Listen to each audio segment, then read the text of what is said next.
I am happy that the Dapchi girls are all back home, but I am deeply troubled by the fact that one of them was left behind and by the assertion that 5 of them died whilst in captivity. The day the truth comes out about what really happened to the Chibok and Dapchi girls and those that were behind these 2 scams, Nigerians will be shocked and they will spit on the graves of Buhari and his collaborators. Meanwhile, I saw the pictures and watched the video of Dapchi residents cheering on and waving at Boko Haram insurgents as they dropped off the missing girls. It was clear to me that they regarded the terrorists as heroes, and I was compelled to ask myself the following question: are we really one country? So many questions need to be answered. For example, how do you explain the Ghana must-go bags that the girls were carrying on their return? Did they go shopping in Sambisa Forest? Or is it that when they abducted them they gave them time to pack all their clothes and allowed them to bring them back when freed? Another question that needs to be answered is this: why did the federal government lie to the international media that the girls were dropped off in Dapchi at 3 a.m. in the morning when the footage and pictures of their return prove that the whole thing was done in broad daylight? Finally, why did the government inflate the number of the girls that were abducted when the kidnapping took place 6 weeks ago? They claimed that 110 girls were missing, after which the school and the parents set the record straight and said that 105 girls were kidnapped and not 110.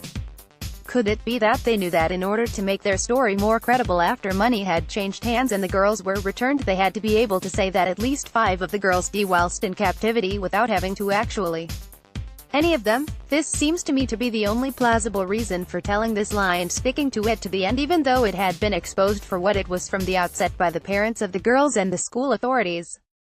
Finally, why are the government telling the whole world more lies by saying that no ransom was paid in return for the girls? It is common knowledge in intelligence and security circles that vast sums of money was paid to the terrorists, and quite a lot of that money was sent back to some of the government officials that were involved in the negotiations and the scam as a kickback. The point is that the whole thing was planned and agreed on well before the abduction ever took place. That is why our Minister of Defense could tell the Nigerian people just a few days ago that the girls would definitely be released within 2 weeks at the most.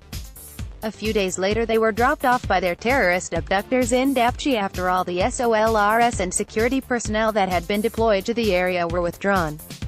As the terrorists entered the town with the girls, they were hailed as heroes and received like freedom fighters by the locals and not as if they were terrorists.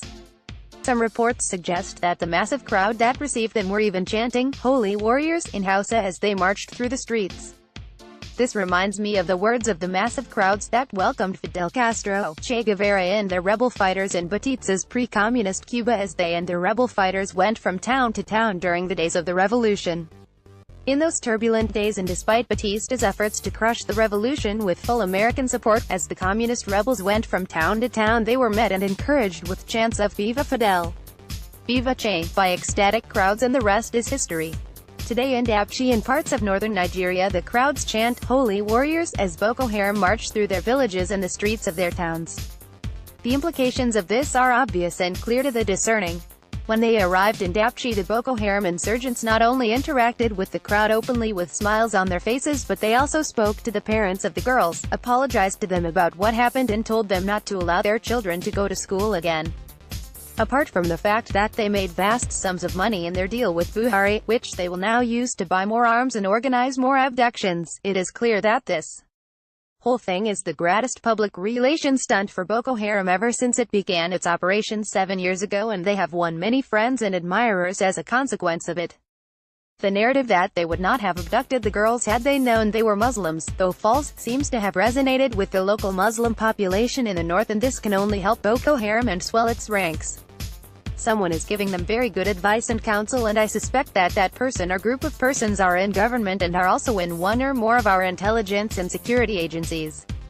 They are working with Boko Haram in the same way that the dreaded Pakistani intelligence agency, known as the Inter-Services Intelligence (ISI), works covertly and in collaboration and collusion with the jihadist terrorist organization that is known as the Taliban. Whichever way you look at it and whatever you believe, there can be little doubt that a terrible precedent has now been set, and we can expect many more Boko Haram abductions in the next few months, after which money will change hands again and the girls, as long as they are Muslims, will be released and returned. This is especially so because the 2019 elections are approaching and the government needs to raise funds to build up its war chest. Meanwhile, due to the massive amount of cash that they are receiving from these exercises, the numbers and strength of Boko Haram itself will increase enormously over the next few months until they become one of the most effective and wealthy terrorist organizations in the world. The Nigerian people and indeed the people of the West African sub-region do not know it yet, but the truth is that we are in trouble. What Buhari and his friends have foisted on us is something that few can comprehend and imagine, and the truth is that we simply cannot handle it. Add that to the scourge of the Fulani herdsmen that has blighted the country and afflicted our people, and you will accept that unless something gives and changes very quickly, the future of our country is bleak. A terrible precedent has been set, and we shall rue the day that this was done. The government believes that it will boost its ratings and increase its popularity by these shameless scams, maneuverings and subterfuge, but as the truth begins to unfold, and be rest assured that it eventually will, the whole exercise will backfire badly. In the end, it will lead to more enmity, more division, more bitterness and more violence.